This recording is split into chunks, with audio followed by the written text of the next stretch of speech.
You ask Tiger to solve. This deals with linear equations with one unknown. The final result is x equals 3. Let's solve it step by step. Group all constants on the right side of the equation. Subtract 3 from both sides.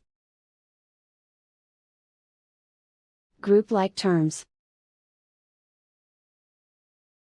Simplify the arithmetic.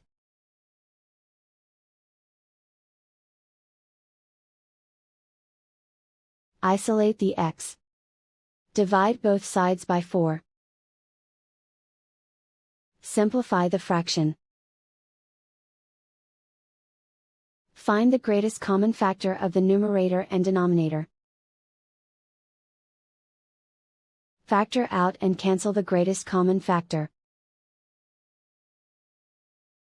And so the final result is x equals 3.